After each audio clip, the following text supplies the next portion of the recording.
Good morning, Needon. No one heard that, Phil, because you were muted. So take that.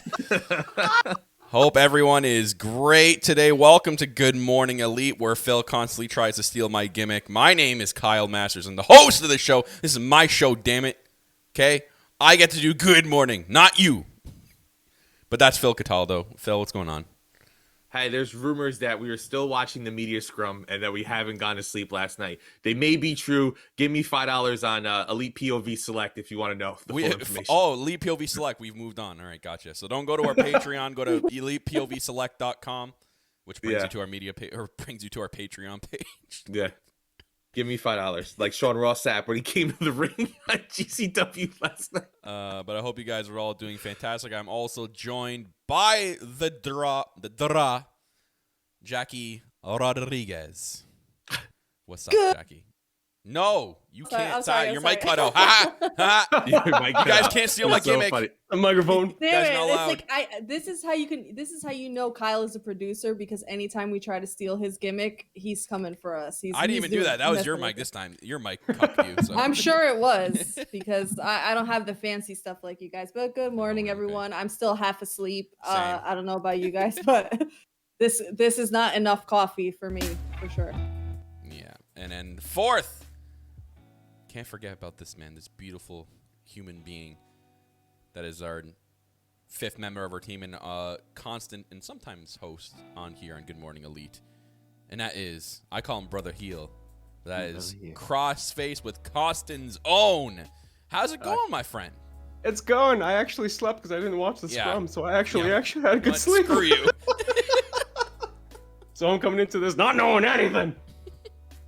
Oh, we'll give you it's the all gist. right, man. We'll give you the gist because we're obviously going to talk about SuperCard of Honor. Big show last night. It was the first Tony Khan era of Ring of Honor last night, and it was fantastic. Even though a lot of AEW people won last night. Yeah, hilarious. Which I found hilarious. I was like, which he said in the media scrum, I was doing it to honor Ring of Honor and trying to use as many Ring of Honor people as possible and put them over. Meanwhile, they all lost. Except the match where there was only Ring of Honor guys, and of course the Ring of Honor guy won. But welcome to the show where I constantly fumble over words because clearly not a morning person. And I get fined by the end of the show. That's when my coffee's all gone. 10 a.m. boy, wake up. Yeah, man, especially from last night. Oh, I needed another couple hours of sleep. That press conference dragged on. If you guys don't know, they did a live media scrum right after SuperCard of Honor, which is fantastic. I highly suggest everyone go and watch it. You hear from Jonathan Gresham, Mercedes Martinez, which is really cool because I found out a lot of stuff that happened with her. Like they talk about how Mercedes Martinez came about, and I had no idea that Booker T, Mercedes Martinez came in before going back to NXT, came in and did a couple of matches with AEW, and then she went back to NXT before coming back to AEW. But I guess Tony Khan talked to Booker T. And Booker T was convincing him, going you missed the boat on Mercedes Martinez. And then it really got Tony Khan thinking, and it was a shame because at the time that she went back, all these big names started coming in, right? He was focused on CM Punk coming in, Malachi Black, and all the angles that were going on at the time. So when she was available again, after I think she got fired, Phil? She got fired before because she turned down it's probably because she turned down being in Retribution, to be honest. Yep. Smart decision. Yeah. And then when she came over, Tony Khan jumped all over it and got her back in company. So it's a really good listen, guys. Go check it out. Samoa Joe talks. He's going to be on Dynamite. So I was just double checking on my end, but I know it's a 2-hour YouTube video, right? Who has time for that? But if you guys follow Denise Salcedo, is that how you say it, Jacky? Salcedo. Whoa, you said YouTube. It with Spanish flair there. Say that again. Yeah. Salcedo. All right, so Denise Salcedo on YouTube posts, because she's there, she's doing media, and she was a part of the Ring of Honor show, which is cool. But she puts it in their own clips. So we got a 10-minute, 15-minute, 10-minute. She doesn't have the Tony Khan part up because that was a 2.5-hour part. But if you guys want to watch it in quick little intervals, that's a good place to go. Yeah, but it was really just put the video on 2x speed if you can recognize fast talk. Yeah. Dude, can you imagine Tony Khan at 2x speed? You talk normally. Yeah, I mean, the Flash. I'm thinking about. I'm sorry, I had to think about it for a sec there. But yeah, we'll talk about that. I didn't watch Rampage. I had Rampage sometimes on in the background while SuperCard of Honor was finishing up, but I kind of got the gist of it. Phil went back and watched it all, so we'll kind of touch base on that. But mainly today's topic is going to be about who we just mentioned, Tony Khan, and how he's kind of just absolutely in the last couple of months, especially last night, changed the industry. Like, he is literally killing it with All Elite Wrestling and Ring of Honor now. And it just, if anyone was worried about the Tony Khan era of Ring of Honor, after last night, you should not be worried at all, because I think Ring of Honor now is going to be amazing. Gresham made mention in the media scrum that he hopes that, I don't know if he knows and he was just kind of teasing, but he kind of mentioned, I don't know if anyone caught it, that he hopes Ring of Honor is on like a TV platform soon. And I wonder if he knows that. And I mentioned it while watching SuperCard of Honor. I'm like, man, they need to sorry, we got the best followers, primes, and viewers thing in mystreamspace.store. Ooh, that's a weird website. .store? Come on, man. But there's the Come space, on, man. the Give me a space is what .com at least. Can't believe that. Store. Or .ca to know you're from Canada. Yeah. Anyways, yeah, it's I wonder if Tony Khan's also, obviously he's talking to the execs at Warner Media. It's been known that he's talking about getting a streaming service going. But I wonder also, he's like, can we get on sometime on TNT, whatever week, like whatever day of the week that's available, get Ring of Honor shown on TV. So here's my opinion, though. I don't want it on TV. Don't want Ring of Honor on TV. I want it on a streaming service. I want it somewhere where they are allowed to book the stories they want with no TV rating implications. Because that's what made NXT great. And as somebody who loved NXT more than anything, right, who covered it for so many years, when NXT went to USA, the product changed. That's when the change started happening. Because now you can't do cool stuff like, for example, Tommaso Ciampa's the champion, and they do, 4 sets of taping at once. So maybe you see him wrestle once, you keep him special, and you have promos here and there. But if you're on TV every week, people want to see Tommaso Ciampa. He's got to come out there, right? And I think that what's going to make Ring of Honor great is building the mystique of people like Jonathan Gresham, where it's like, yo, you need to see this guy wrestle, and you don't know when he's going to wrestle because they keep it special. Same how they're doing with Hangman on AEW, because I think Ring of Honor has the bones to be another great NXT version of a developmental system for AEW, but you add ratings, you're going to have to start putting big stars on there, which completely defeats the purpose of what Ring of Honor should be. That makes a lot of sense. What do you think, Jacky? Continue that. No, I that's a good point that Phil made, and I hadn't really thought of it like that because, immediately in my brain, at least, when I hear a TV deal or something like that, you think, okay, great, this is more exposure, and that's never necessarily a bad thing. But at the same time, it's like when you start having network executives kind of weighing in on things a little bit more and kind of guiding the ship in certain directions that maybe somebody like a Tony Khan probably wouldn't have gone, but feels the pressure from the network to do so. I think that initially, at least, keep it as a streaming service for now, and have the true creative freedom to book it however you see fit, to tell the best stories and to introduce the people that you want to in a way that you want to. So yeah, I agree. Keep it off of TV for now, at least in the beginning stages, and then see where it goes. Well, you got to think of people like AQA, right? Like AQA is going to be a star one day, right? But if you give her the pressure of like, well, you're on TV now, wrestle a TV match that she's probably not used to wrestling, right? I mean, she was signed to NXT, so she has some experience. But then it's also like, well, here you go, cut a promo, because we got to cut a promo in that ring because it's how wrestling works, right? Oh, you can't do that? Well, and the ratings are low, we need bigger stars. Then all of a sudden, the stars that are on AEW are going to have to go there to help, which I want it to be more the AQAs, the Sky Blues, the Willow Nightingales, people who can grow.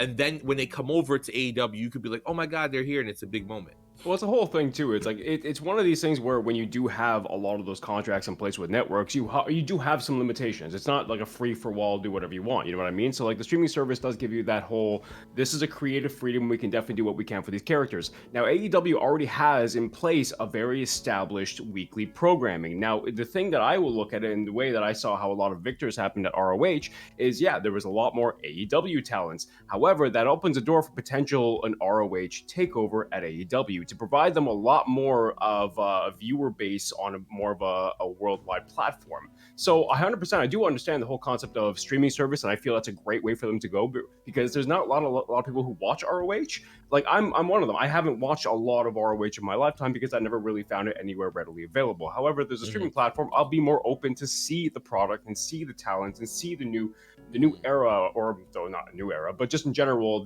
another platform, another product that is just as similar as AEW, but a little bit more different with different characters and characteristics and everything of that nature. So I feel that there's a lot of opening there and a lot of potential for not only taking the characters, but also utilizing them with the AEW product and then just creating more story from there. Now, you brought up Ring of Honor, like they do different things. There's one thing they do in particular here that I need to get your opinion on, because I got these two's opinion last night because you were watching SuperCard of Honor live. They have a pure championship, and now I guess there's certain rules in those pure championship matches, such as you only get 3 rope breaks. Was it 3 rope breaks a match? After that, you can't use the rope break anymore. There's no closed fist punches. It has to be all pure grappling. Like, what's your opinion on something like that? Because I was watching and I'm like, I don't know if I'm a fan just yet. Like, I thought it was a little bit corny.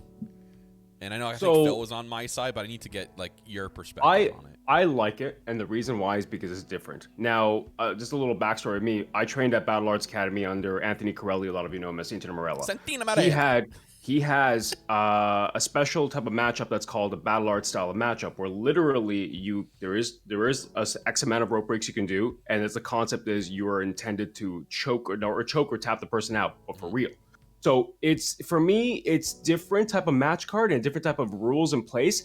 It just adds more of a tactical way of thinking in a match. You can't just always utilize the ropes to break out. You can't just always utilize this. It's one of these things where it's like if I'm in a position right now and I can escape, I'm not going to waste a rope break because I got to try to get out of this. I like it because it's different, specifically in the wrestling world, and there's not much you can do in the ring to make it extremely unique. But the Pure Championship, I feel, is a very different approach and a very different type of matchup and a very different type of style that I think is missing in today's product. I don't personally mind it because it adds a different type of look, and you can imagine seeing, for example, Jay Lethal or even FTR, if Dax is ever in one of these matches, and have him approach it in a pure style. That guy will definitely make a match unique, specifically with those type of rules in place. So I think it's just one of these things where it just depends if a person, the talent who is utilized in that matchup, if they are phenomenal in that match and can build it with a specific type of rules in place, dude, I think it would be a banger. Like it's unique for me, and I like uniqueness in a industry that's oversaturated in similar style of matches. You know what I mean? Yeah, I see where you're coming from. I think it'll definitely need to grow on me. I mean, coming from me, who was an EFED guy, and I tried to do a special type of match in my last season, but I think it could grow. I think if they maybe even if they kind of elaborate on it, they kind of change a couple of rules or add a couple of their own rules, I think it could be something that's unique for that show in particular, especially. But I agree. Phil mentioned it last night, and I am in total agreeing with him. See, I can't speak in the morning. The Pure Championship needs to be changed. That thing. Well, so here's the thing, right? Hearing Heel kind of describe it like that makes me okay with it a little more, because you start to think especially for me, right? I like the. Thank you. Yeah, right. But no, I like the more entertaining side of wrestling. I'm not really the super duper. Zack Sabre Jr. is the one I always shit on, right? He's an incredible wrestler, but he bores me to death. But if you have a division in your company like the Pure Championship, you. Uh oh. Did we lose Phil?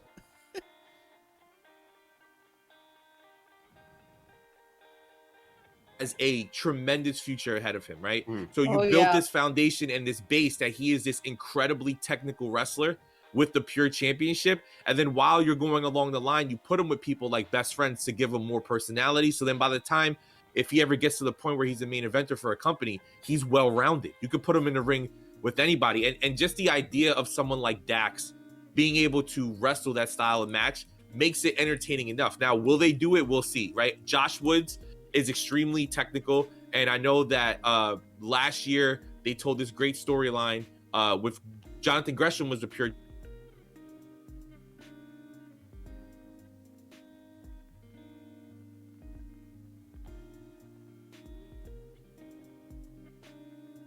of the torch. So if they do stuff like that, that'd be pretty cool. I mean, we saw Wheeler Yuta win last night, and maybe this goes on to him joining Blackpool Combat Club, right? Because I mean, who would love technical wrestling more than William Regal? So it's just like Heel says, it's just another form of storytelling that's completely different than anything that's in wrestling, because no other company, even Impact, even New Japan, is paying this close attention, whether it's like actual match rules to it, than the pure championship. So, like my whole thing to it, I'm sorry to interrupt anyone here, but like my whole thing is that it's not going to hit everyone's, love, like not everyone's going to like this style of matchup. However, it's something unique and new. And there are going to be multiple fans who are like, I actually really enjoyed this. There are going to be fans who are going to be like, I'm not really keen on this. But again, it's a new aspect. And I think if people watched it a bit more and the rules got a little bit more either fine-tuned or you have talents in there that truly like put on amazing shows with these limitations, it just goes to show you that, damn, imagine this person in a freestyle of match. You know what I mean?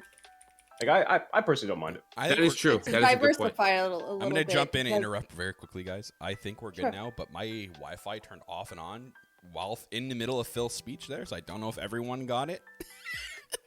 But for some reason, my Wi-Fi. Listen, all right. I'm at 1,300 drop frames because my internet turned off and on. Listen, I noticed we froze. Yeah. Here's a recap. I said some things. A lot of people don't agree with it. A few do. That's never happened. There we go. Before. I was gonna say, like, You're wow, controversial? very on brand. You're controversial? I'm controversial by saying things that everyone thinks and everyone tells me, but then I'm controversial for saying it. I think we're good though. It was definitely the Wi-Fi because I saw it turn off on my phone too. So I think the Wi-Fi just kicked in and out. I think Zack Sabre Jr. hacked our system. Yeah, and you heard me talking crap. It was like, you're gonna talk about me? Nah, I'm bro. boring. Anyways, another thing we gotta talk about that still on the topic of Tony Khan. Tony Khan gave us 2 gifts last night. We'll talk about the first gift. First gift, we finally got Wheeler Yuta his graphic. Oh. Yeah. Wheeler Jacky's Yuta second husband is all elite. My backup husband. Yeah. So Wheeler Yuta last night won the Pure Championship, and now we finally got the Wheeler Yuta is all elite. We've been literally screaming for this on Elite POV live on Thursday nights here on Twitch, guys. For weeks and weeks and weeks and weeks. I think it's been months we've been screaming for this guy because this guy's been the biggest workhorse since being. I think he showed up during like the pandemic era, did he not? With the best friends, and he's been here since. Yeah, like, I know. Well, he showed up whenever Trent got hurt because he was Trent's replacement. Hold on, as someone who came into AEW late, this man never had. Was he never signed? Never had his all elite. All right, so he needed to win another championship to get signed. No. So the way AEW works is they're very specific on who gets the graphic and who doesn't. There's, Cody Rhodes said it in an unrestricted interview. There's a tier system. So like you could be on shows and you could be like talent that's used frequently, but your contract isn't to the scale of a full-time wrestler, so you don't get the graphic. So yeah, Wheeler Yuta has been there for months. All right. Months and months and months. But I guess he wasn't on that scale yet. He was getting paid because there's like a 3-tier scale. But then you see someone like Kiera Hogan, whose Excalibur said she was signed, but she's never officially got the graphic. Like they're very specific on who that AW or Tony Khan posts with the graphic. Yeah. So he got it last night. It was a big relief for us. We were so happy that it happened. And then the one thing that didn't happen, though, is what everyone was kind of expecting, because they did announce it. I don't know if something didn't fall through and he couldn't make it. I don't know if Regal was at the Hall of Fame last night. We just didn't see him. But William Regal was supposed to be at SuperCard of Honor. They announced he was supposed to be either on commentary or watching this match because of the storyline with Wheeler Yuta and the BCC. But he just didn't. He was just not there. It wasn't mentioned on commentary. He wasn't at ringside. He wasn't on comment. Like I thought for sure. I was predicting that he was gonna be there, and maybe like Wheeler Yuta would join the BCC like at SuperCard of Honor, but maybe something didn't fall through. I imagine now we're going to get it at Dynamite on Wednesday. But that's my only issue with the way Tony Khan promotes. He kind of gives it all away in social media, and then when obviously things could come up, plans can change. Like maybe Regal went to the Hall of Fame. Maybe Regal had travel issues and he couldn't get there. But it's like, if you don't say anything, we don't expect anything. But you say William Regal's going to be there, so people tune in. Obviously, you're trying to get the highest buy rate possible and the highest attendance possible, which he reminded us a million times in that media scrum. He'll listen to this fact. Before Tony Khan took over Ring of Honor, they only sold 250 tickets to that show last night. After Tony Khan announced the tag match with FTR and the Briscoes, at the end of the day, they've sold over 2,000 tickets. I'm not surprised. Yeah. So like, but it's crazy. But I don't like that he pre-announces stuff, because then when I'm kind of disappointed William Regal wasn't there, because like Kyle said, I wanted to see that moment. I wanted him to slap. I was saying it all on Thursday, and even during the show, I'm like, I just want William Regal to show up. Wheeler Yuta shows him the title and then slaps William Regal in the face. Yeah. Saying that can't happen in AEW though. But that's what I mean. I thought that was going to happen because they pre-announced that Regal was going to be there, and they made no mention. Even I'm surprised no one in the media scrum asked him that. They asked him a lot of interesting questions. Let me tell you, they went at him. Anyways, it's probably too late. And obviously, the bigger, no offense to Wheeler Yuta, the bigger of the two happened at the end. Samoa Joe is here. Not only did he show up at the end of SuperCard of Honor, and everyone's like, "Oh my God, he's going to be in Ring of Honor. It's awesome." He's also going to be in AEW because the graphic goes up. He's all elite, and I'm like, holy shit! Like, there are rumors about Samoa Joe because he was brought into the Ring of Honor Hall of Fame, and like, was he going to be there? Was he not going to be there? Is he going back to WWE? Is he actually 100% healthy? Well, we got our damn answer. He's ready to go, and after that media scrum, oh God. This man so he said something very interesting in the media scrum that I want to bring up, and we can kind of jump off of that. But it's so they asked Samoa Joe like why he chose to leave. I mean, he got fired both times, but like why did he not want to go back? Right?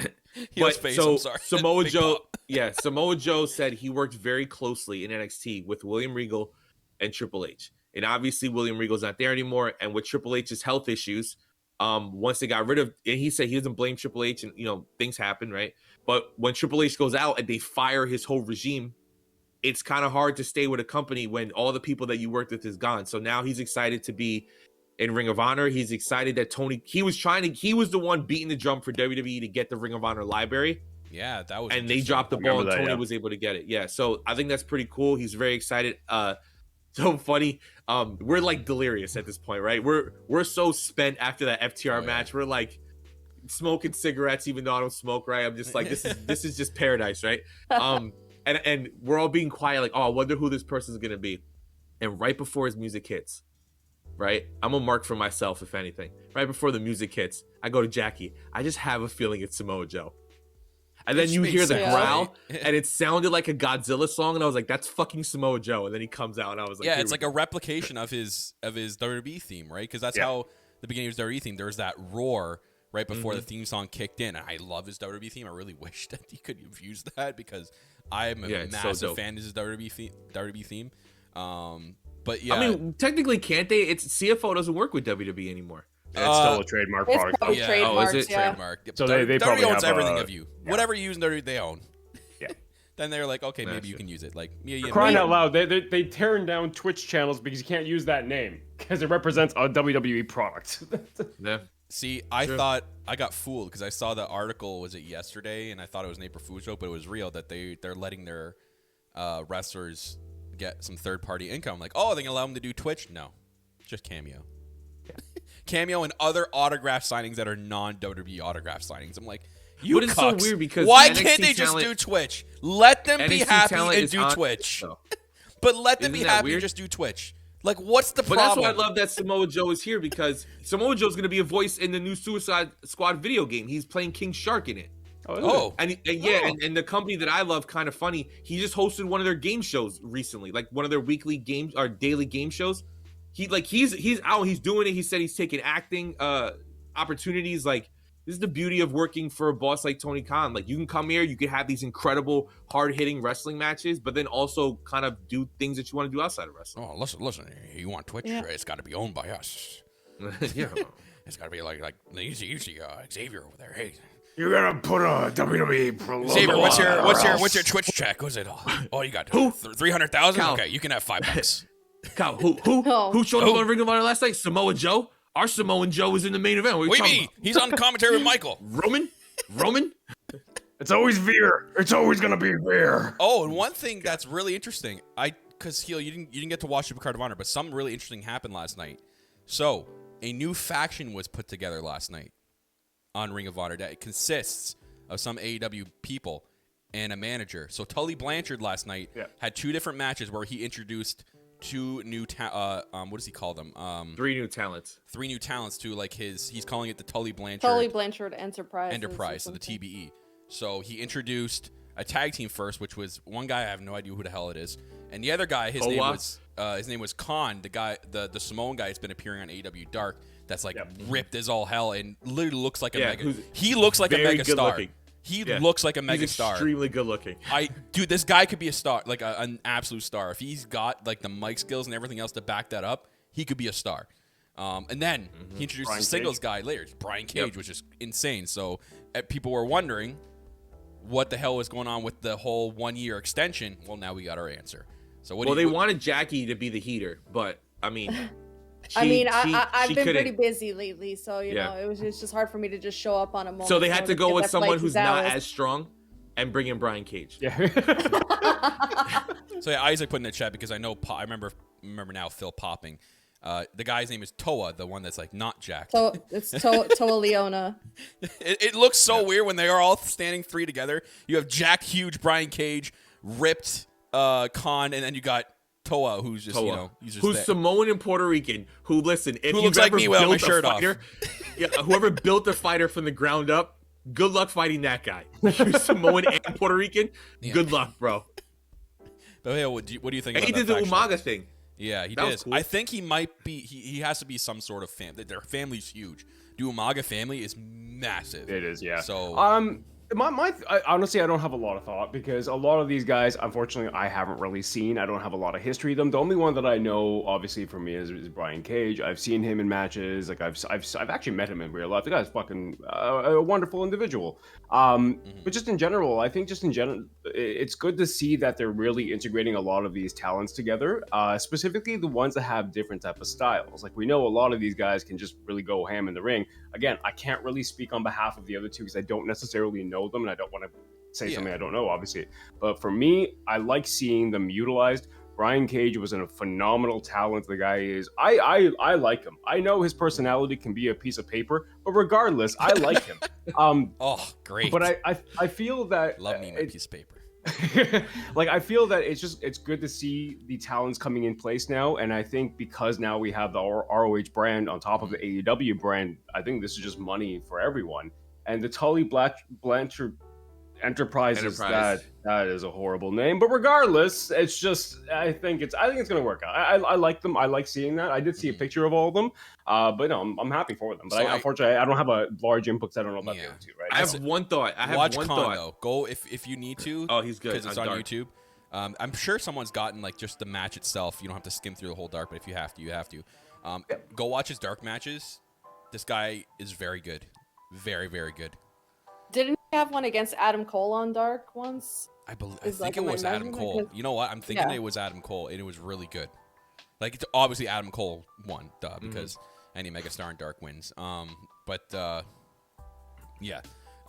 Just because. So listen, before we get Jacky's thoughts, before we get Jacky's thoughts on this, I'm starting my campaign again, right?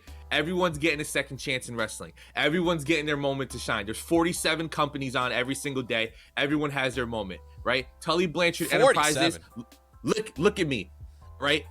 Sign your fucking daughter. Give me Tessa Blanchard right the fuck now. I don't care what she did in the past.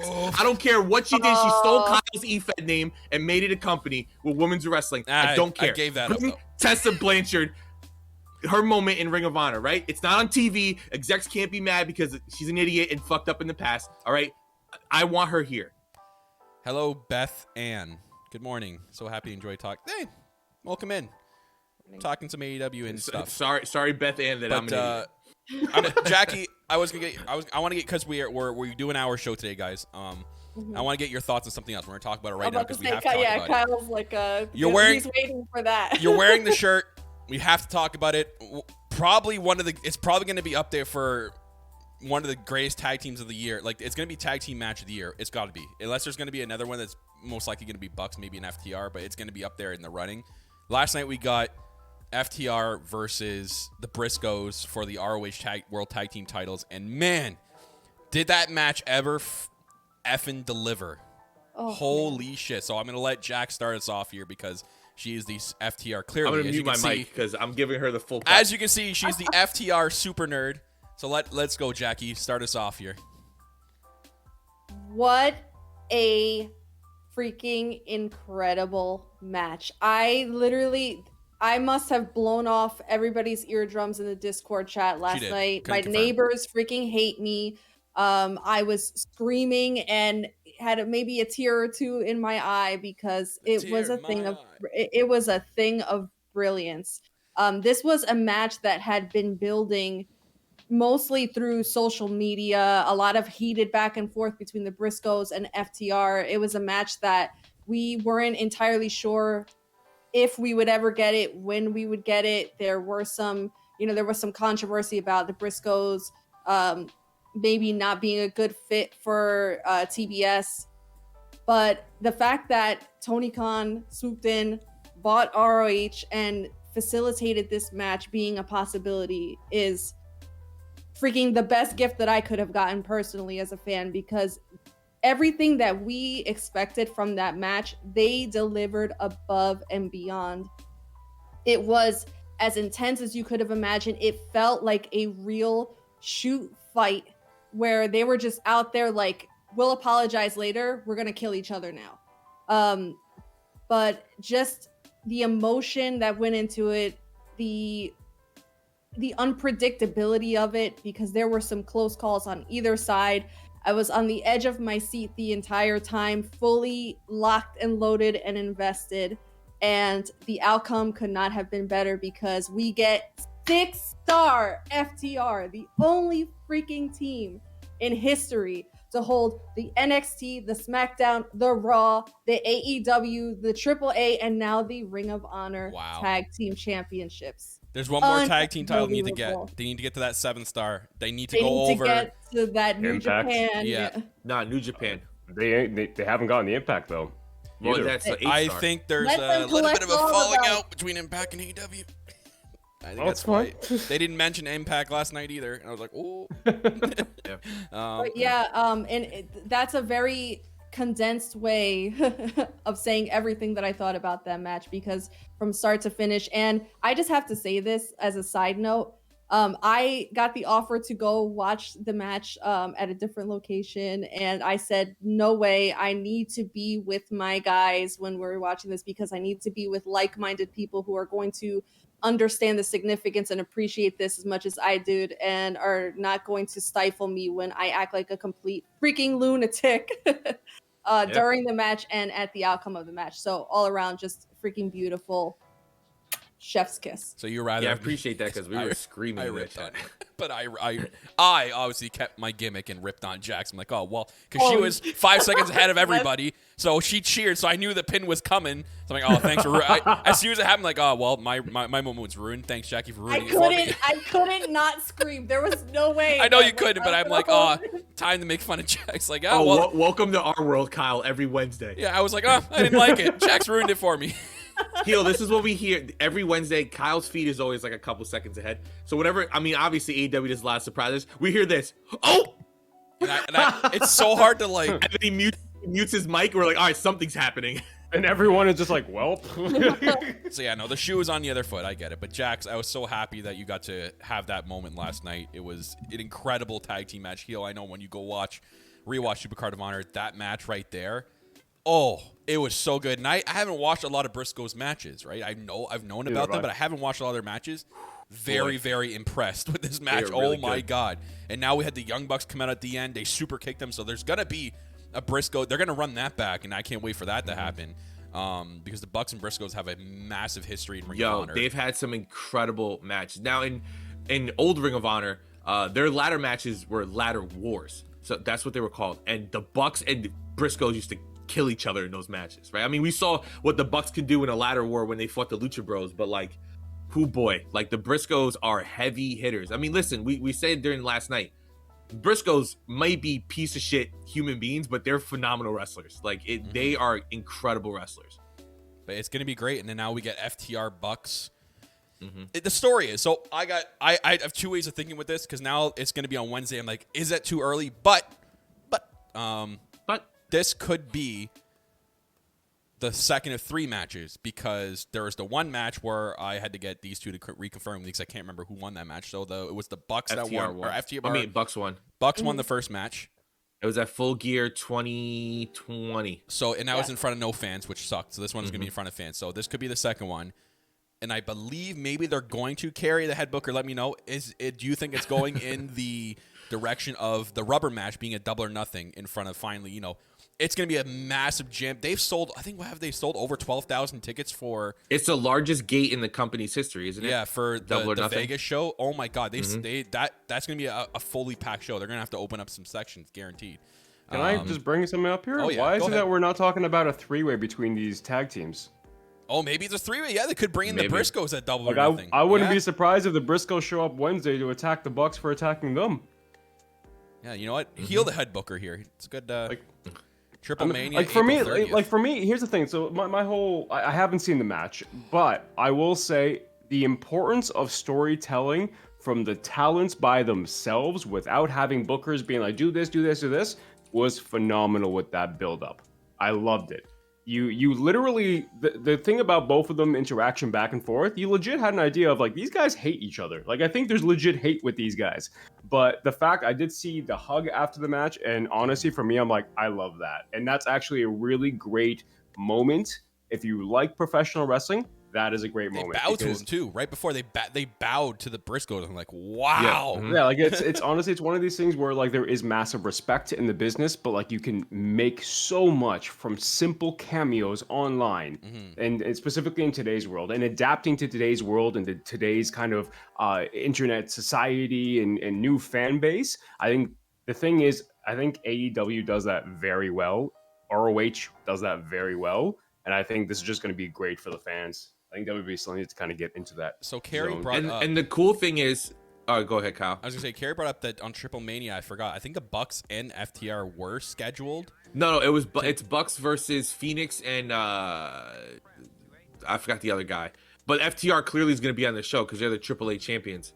So like maybe we see interaction with them. I think what Heel said is going to happen at Double or Nothing. So I think for sure on Wednesday the main event's going to be Bucks and FTR. Maybe. So that's going to be a great Dynamite. The Dynamite already is shaping up to be like a must-watch. Like Christian's going one-on-one with Adam Cole, and Christian can go still in the ring at his age. We've seen that already. I love it. And it's been a while since he's wrestled, so I've been wondering when he's gonna wrestle. Now he's coming back to wrestle Adam Cole. Those two are gonna have a sure enough banger on Wednesday. Wednesday's gonna be must-see. But as for SuperCard of Honor, great show. Wait, hold on. But to build off what Heel was saying, so for anybody like that, the way they booked it, Dax gets into that in their media scrum. He talks about the timeline of everything, and they're extremely open. And I know Kyle was saying this while we were watching it, but one of the coolest things about the way AEW does media scrums is it's real. They're not in character. They talk. They don't know the questions that are coming. Yeah, they don't know the questions that are coming, and they answer them truthfully as if we were backstage and they were just telling us what's going on.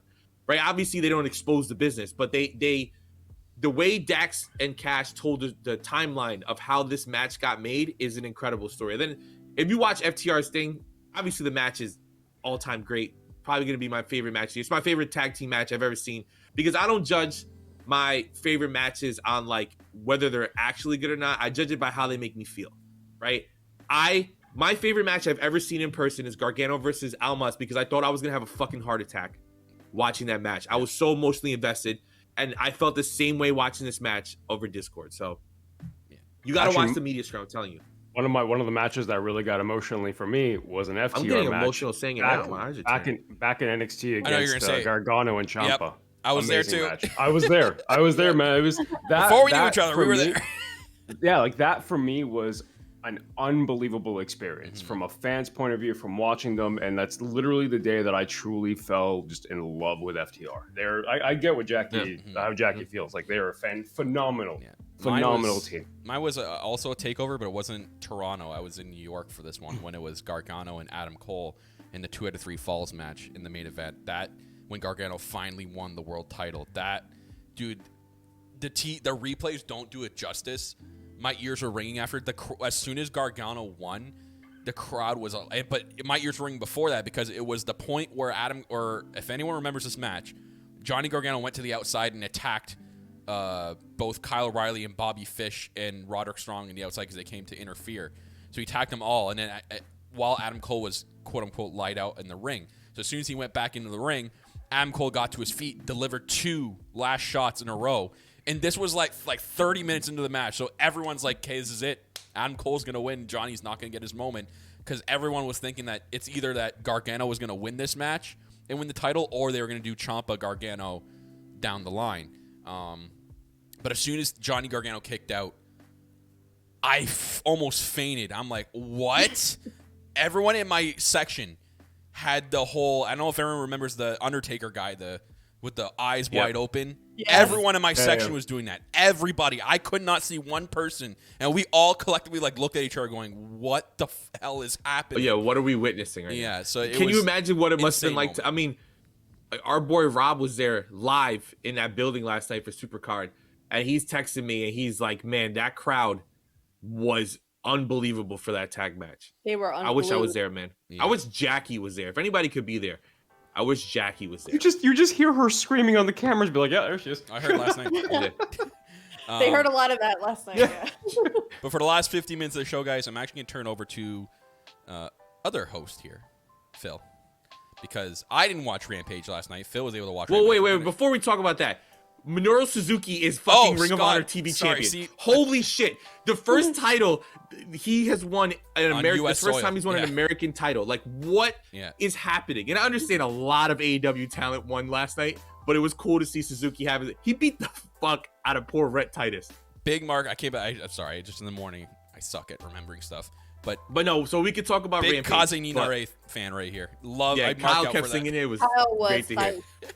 Oh, but listen, Rampage was a great show. Murder Grandpa's the best, though. Murder Grandpa is the best. Rampage was a great show. The women's match was really good, and they got a lot of time. The main event's incredible. It seems like the storyline between Will Hobbs, Keith Lee, Ricky Starks, and Swerve Strickland it's going further, and it's getting crazier. Keith Lee got put through a fucking table. It was nuts. Will Hobbs is a goddamn star in the making. This guy is going to be the future of that company. He is so good.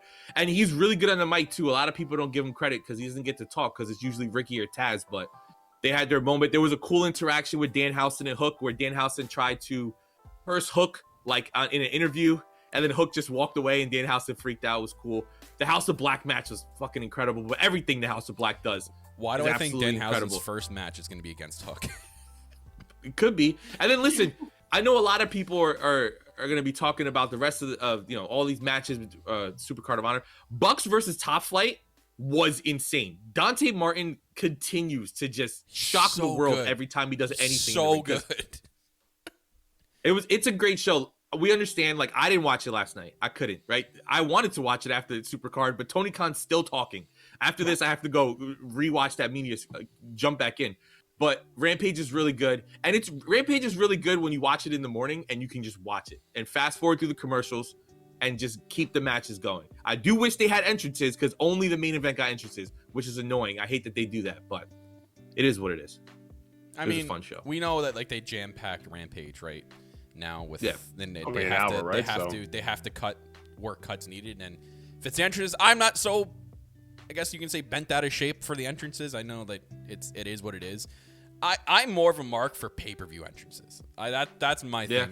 The pay-per-view entrance, because now that we have AEW where they get to put a lot of their thought into their entrance, it's just I can't wait. Especially Malachi Black. Malachi Black's sitting there with like a piece of paper and a pencil, like drawing up how they'd want to do that entrance. Oh yeah, and it's great. The best. They got that big giant sheet that has like the House of Black logo that drops, and then they come out. It's the aesthetic of it, unreal. Go ahead, Phil. One of the biggest things in wrestling that's memorable is intros. Like, it's just the way they enter the ring. It really talks about the moments. It really talks about the story that's built, and even they're just, it makes it worthwhile. Like, some people will watch just for the purpose of entrances sometimes, and then the match is secondary. Surprising enough, there are people like that. They're like the entrance is just that memorable. And to be honest with you, for me specifically, you know, I look back at old WWE days, dude. Austin's entrance, even though it's simplistic, that glass shatter was always memorable to me. And Undertaker's, it was one of the most memorable entrances ever.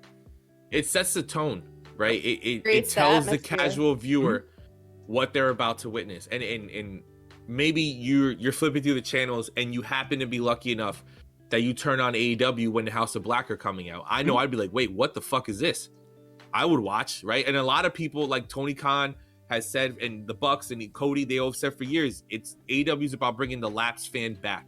So if you're somebody who was a huge Undertaker fan and you're flipping through the channel, and on the fucking night that Undertaker's going into the Hall of Fame, you know, you're waiting for him to come out and start talking, and then you see, whoa, who are these guys?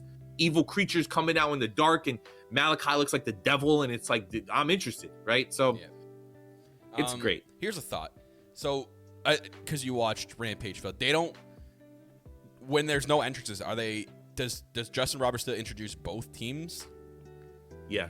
He introduces everybody, but they're always like. So are they already in the ring? Both of them are already in the ring? Yeah. Wow. Okay, so. But no, he doesn't introduce them all. He didn't introduce the women. Okay, so I think if they're gonna do that, if they're gonna cut the entrances out, if they want to make Rampage unique and cut, like, the people in the building get to see the entrances, but for the TV side of it, have it so, like, if you're gonna cut right to the match, have it like start with Justin Roberts introducing both teams or both participants.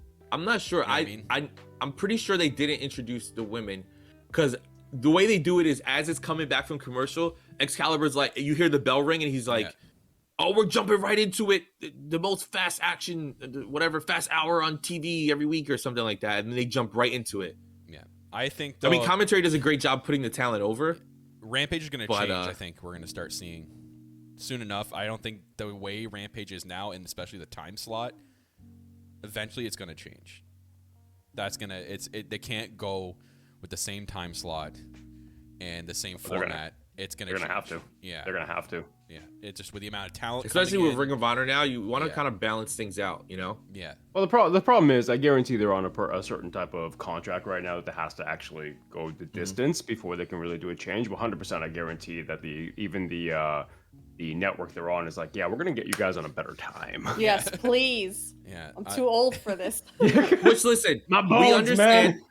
I talked to Carrie a lot about this. We understand that if you're a UK or overseas viewer, that hearing so Americans complain, or I guess, you know, everybody on this continent, whatever, right? Because Canada me too. How dare you? You are Canadian. Yeah. So hearing us complain about watching something at 10 o'clock at night when you guys have for years watched stuff at like 3 a.m. 1 a.m. because that's just a time difference for you guys. We understand we're coming from a privileged place with this, but it still sucks, right? I love Rampage. Rampage is so much fun when they book shows like this, and I want to be able to see it without being dead tired, right?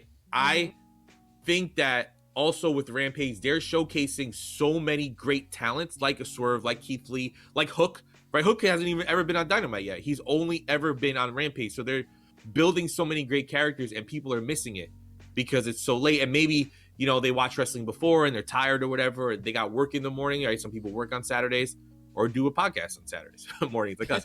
But it's I think it'll benefit everybody, if even the UK viewers, if it's a little earlier in the night. Now, do they want to go head to head with SmackDown? I don't know, but they could do 7 to 8. I know that makes it weird in the building because how do you? I don't know. It doesn't matter. It's a taped show anyway. Who cares? Yeah, I was gonna say it's taped anyways. They have to. How about this? Tony Khan, send me the copy of the show Thursday morning, and I'll just watch it at my leisure. There's 2 other days that they could do Rampage, and I think they'd be okay with. If Thursdays, there's nothing playing Thursdays. Impact, I like it on like Fridays. Thursdays, though, if I'm being honest. Tuesday, I know you don't want to run against NXT, but hey, I mean at this point, I don't want to sound like that guy. Who gives a shit? It's way too long to have it on a Tuesday. That's way too long. If it's not about the TV ratings anymore, who gives a shit? Run on Tuesdays. I think Ring of Honor is going to end up running on Tuesdays. That's fine with me. But it'll be on a streaming That's platform. what I think. HH. That's what I think, brother. HH. Anyways, yeah, guys, if you haven't watched SuperCard of Honor, go back and check it out. You can pay as little as $10 a month just on Honor Club just to check it out and watch it. Leave my accent alone, okay? I love it, man. It's cute. But yeah, it was great card, and check out Rampage last night. They did a fantastic job as well. It sucked that if the people who care about the numbers on Twitter, people get so bent out of shape with the numbers on Twitter, it's ridiculous. But for people that do care, it's probably a very low number for Rampage because of SuperCard of Honor and everything else that was happening Mania weekend. Mania weekend is just insane. There's so much damn wrestling. You talk about us getting burnt out throughout the year. The time where wrestling fans get the most burnt out, probably the wrestlers too, because sometimes they're wrestling 3 different companies a night. It's WrestleMania weekend. So much goes on because all the companies piggyback off WrestleMania. Mostly the indie companies piggyback off WrestleMania that weekend. So, bro, Blake Christensen wrestled 3 matches last night. Yeah, 3. Insane. He wrestled SuperCard of Honor, Multiverse of Madness, 4 actually, the GCW show and the New Japan show. So I think for sure the Multiverse of Madness was taped. Yeah, so it was taped at 7 and they showed it at 10. Yeah. Yeah, so it was interesting. So the man, Impact and SuperCard of Honor must have been in a close vicinity. He could have somewhere where he could cab to, because he started off SuperCard of Honor in a great match against Cole Cabana. But anyways, guys, go back and check them out. Great night for wrestling. And then if you're enjoying WrestleMania this weekend, have fun with it. Do what you got to do. But we're gonna end the show off here. So thank you guys for watching. Make sure you guys are checking out our merch store. That is ElitePOVmerch.com. Have a lot of great shirts on there. We get the generic Elite POV logo shirt. Baby faces have no friends. The Pop the Boys shirt. And then Pop the Boys. The Good Morning Elite exclusive. You don't need a coffee cup to have a coffee shirt. Get all your merchandise there, guys. ElitePOVmerch.com. You can also support the show and support the podcast on Patreon. Patreon.com/ElitePOV with the fantastic tiers there. You get a lot of exclusive shows like Top Girl Talk being recorded very soon. Me and Phil just recorded Nerdy Elite, but it's available for free for everyone right now. Every other episode will be behind the paid tier. And we take a deep dive into Star Wars on the first episode, and we're going to talk about more stuff as the episodes go on, guys. So make sure you guys are checking out patreon.com/ElitePOV. So thank you to all our patrons that are part of this team. You guys are the best. I think we're going to have to start getting a list of all our patrons and start getting them shout-outs or make a graphic. I think that's something I think so too. So you guys and remember, guys, as announced on Wednesday's show, if you're a Patreon, you're going to get access to Elite POV's Discord channel that I am currently working on.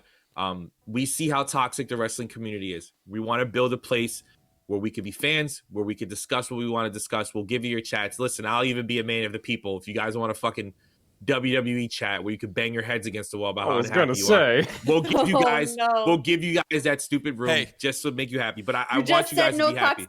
And if you're hold up, if you're toxic, I'm gonna be like the referee last night. I'm gonna look at you, I'm gonna point you and be like, you out, get out. But the one thing I want to bring up, make sure if you guys can't get enough of us, make sure tomorrow morning on twitch.tv/Alliance Wrestling Fed, Ant is doing Ambition earlier because he doesn't want to go ahead to have a WrestleMania. It's going to be it's at 10 or 10:30 a.m. Make sure you're on there. 10. This man right here above me, or I guess to the other side of me, heel, Revo, right? I heard he has a great promo lined up, and I'm dying to hear it. I also sent in my first promo, and there's rumors going around. Sean Ross Sapp put it behind a paywall, but I am subscribed, so I can tell you there might be an All Valley Pro Wrestling promo that will make you laugh that is on that show. All right, so make sure you guys watch it, and then it's in the chat right now. Watch Kyle's show, Breakout, on Monday as well. We got a lot of great stuff for you guys. Yeah, we got. Watch fucking Dark and Elevation. And then stop complaining. It's free. Next Saturday, guys, is our first pay-per-view for the season with AWF. It's AWF in your house. We have big things planned for that. You're also going to get a tease of the next pay-per-view you're doing. You're also going to get a tease of a special week of Ambition and Breakout that we're going to do that's going to be themed, just like Dynamite has their theme nights like St. Patrick's Day Slam and Grand Slam and all that stuff. You guys will get a tease of the very first theme week that's coming to us in May. So make sure you guys are tuning in. It's called Bash at the Phil, and it's just all the creative players that are based off me, and everybody just beats the hell out of it. We took Phil's face, we put it on the turnbuckles, we put it on the ring apron. It's called Bash at the Phil, so make sure you guys tune in May. But anyways, guys, that's going to wrap it up for us here in Elite POV. Make sure you are following us on social media on Twitter. At twitter.com/ElitePOV, Instagram.com/ElitePOV, and on TikTok, ElitePOV Clips. We're doing a lot more TikTok things now these days, and make sure you're following all of us on social media. You guys know where to find us. You guys are the best. Thank you so much for tuning in this morning to Good Morning Elite. And as always, guys, I'm going to send us off like I always do. You don't need a coffee cup to have a coffee.